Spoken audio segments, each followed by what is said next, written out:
Os anciãos falavam dela, em tons baixos, um sussurro ao redor de uma fogueira crepitante. A mulher-cervo, uma criatura da floresta, nascida do mito e do luar. Falavam de sua beleza, um chamariz para os perversos. Falavam de sua fúria, um terror para os infiéis. Sua lenda ecoava através das gerações. Uma história de advertência sussurrada aos jovens guerreiros. Uma lembrança arrepiante do coração sombrio da mata. Ela era uma criatura de dualidade, um espírito dos lugares selvagens, para sempre ligada ao antigo pacto. Alguns descartavam como mera superstição, uma história para manter as crianças perto do fogo, mas aqueles que conheciam a floresta, que sentiam seu pulso sob os pés, eles sabiam a verdade. A mulher-cervo era real, e a floresta prendia a respiração, esperando por seu próximo movimento. A floresta era seu domínio. Uma extensão emaranhada de árvores antigas e trilhas sombrias. A luz do sol lutava para perfurar a densa copa, deixando o chão da floresta envolto em um crepúsculo perpétuo. Aqui, o ar era pesado, com o cheiro de pinho e terra úmida. O silêncio era enganoso, quebrado apenas pelo farfalhar das folhas ou pelo estalar de um galho. Mas sob tudo isso, um zumbido constante de vida e morte. Este era seu santuário, seu território de caça. As próprias árvores pareciam observar, galhos retorcidos estendendo-se como dedos esqueléticos, suas raízes penetrando profundamente na terra. Eles guardavam segredos, histórias sussurradas de sua passagem. Dentro deste labirinto verdejante, a mulher-cervo movia-se invisível. Um sopro de vento através das folhas, uma sombra fugaz no mato. Ela era a floresta, e a floresta era ela. Ela era uma criatura de dois mundos, presa entre o reino mortal e o mundo espiritual. Em um momento, ela era um cervo, esguia e graciosa, sua pelagem da cor da luz do sol salpicada. Seus olhos grandes e escuros continham uma sabedoria mais antiga que o tempo. No instante seguinte, ela seria uma mulher, de tirar o fôlego, com pele como cobre polido e olhos que brilhavam como estrelas. Seu cabelo, longo e negro como asas de corvo, caía pelas costas como uma cachoeira. A transformação era perfeita, sem esforço. Um sopro de magia, uma ondulação no ar. Ela se movia entre as formas com a mesma facilidade com que respirava. Um testemunho do poder que corria em suas veias. Essa dualidade era sua força, sua arma. Com ela, atraía os indignos, punia os infiéis. Pois a mulher-cervo não era meramente uma criatura selvagem. Ela era a guardiã de um voto sagrado, a executora de uma lei primordial. Sua missão era antiga, entrelaçada na própria estrutura da floresta. Ela era a guardiã da fidelidade, a justiceira das promessas quebradas. A dela não era uma fúria cega, mas uma fúria justa. Ela tinha como alvo aqueles que se desviavam de seus votos, aqueles que buscavam prazer nos braços de outro, enquanto seus corações pertenciam a outro lugar. A floresta sussurrava seus nomes para ela, carregava seu cheiro no vento.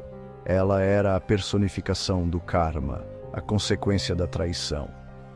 Os homens que ela caçava não eram vítimas, mas participantes voluntários de sua própria ruína. Eles eram movidos pela luxúria, por um desejo que os cegava para o perigo à espreita nas sombras. E quando a mulher-cervo os encontrava, seus corações batiam com uma mistura de desejo e pavor, pois eles sabiam, no fundo, que haviam se desviado do caminho e agora enfrentariam as consequências. Ele era um caçador, forte e orgulhoso. Orgulhava-se de sua habilidade, sua capacidade de enganar a presa mais cautelosa. Mas ele também era um homem de afetos fugazes, facilmente influenciado por um rosto bonito. Ele havia deixado sua esposa dormindo pacificamente em sua oca, seu coração já vagando em direção a outra. Ele entrou na floresta sob o pretexto de caçar, mas seu verdadeiro desejo estava em outro lugar. A floresta estava silenciosa, estranhamente parada. O ar pairava pesado, carregado de expectativa. Ele sentiu um arrepio na nuca, a sensação de estar sendo observado. Ele descartou como nervosismo a emoção da caçada. Então ele a viu. Um clarão branco no mato, um movimento rápido, um cervo. Mas esta não era uma criatura comum.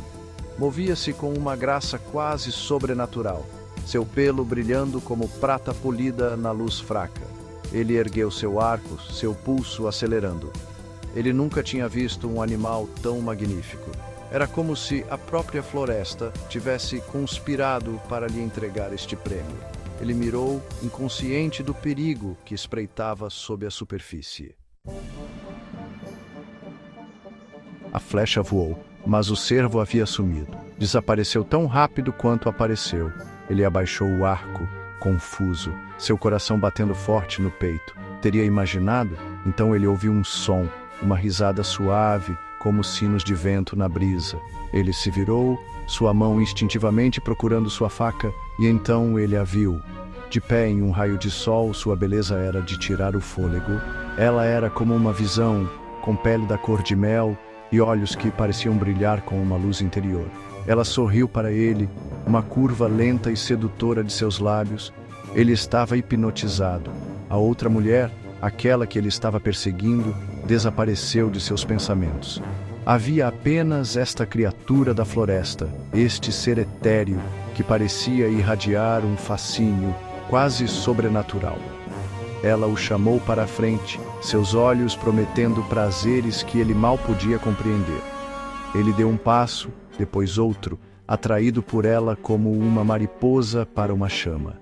Ele estava perdido em seu olhar, alheio ao perigo que o envolvia como uma serpente. Cada vez mais fundo, ela o conduziu para dentro da floresta. As árvores se aproximavam, seus galhos se entrelaçando acima para formar uma copa sufocante. O ar ficou mais frio, o silêncio mais profundo. Ele a seguiu cegamente, seus sentidos intoxicados por sua presença. A floresta, antes familiar, agora parecia estranha e ameaçadora. As sombras pareciam se contorcer. As árvores sussurravam avisos que ele não conseguia decifrar. Ele tentou falar para quebrar o feitiço que o mantinha cativo, mas nenhuma palavra saiu. Sua língua parecia grossa, sua garganta apertada.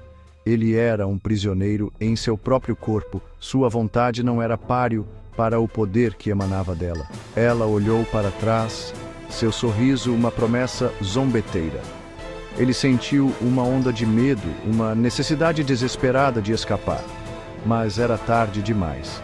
Ele havia se aventurado longe demais, permitido que seus desejos superassem sua razão. Agora, a floresta o reivindicaria. A clareira apareceu de repente.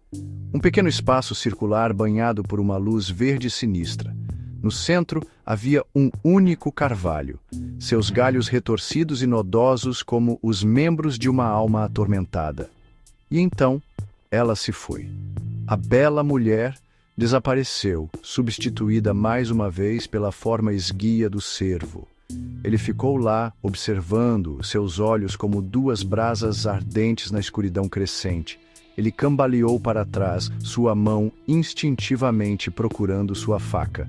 Mas a lâmina parecia pesada e inútil. Ele não era mais o caçador, mas a caça. Sua arrogância, sua traição, o sufocaram. O cervo pateou o chão, seus cascos afiados produzindo faíscas no chão da floresta. Ele emitiu um som, não um rugido, mas um grito arrepiante, quase humano. O som ecoou pelas árvores, um grito primal que falava de vingança e retribuição. Ele se virou para correr, mas era tarde demais. A mulher cervo estava sobre ele, um turbilhão de fúria e músculos. Ele sentiu uma dor lancinante no peito quando os cascos dela o atingiram, ouviu o estalo nauseante do osso. Ele caiu no chão, ofegante.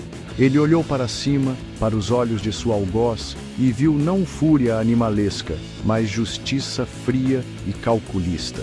Ele havia sido pesado e considerado em falta. Sua visão turvou, as bordas da clareira desaparecendo no escuro. Ele sentiu os últimos vestígios de força se esvaindo de seu corpo, deixando-o frio e vazio. Acima dele, a mulher-cervo soltou outro grito, um som de luto que ecoou pelas árvores silenciosas. Então, silêncio. A floresta prendeu a respiração, as árvores montando guarda sobre o caçador caído. A mulher-cervo havia sumido, derretendo-se de volta nas sombras. Seu trabalho estava feito. A floresta havia reivindicado outra vítima, um testemunho do antigo pacto, o poder inflexível da natureza selvagem.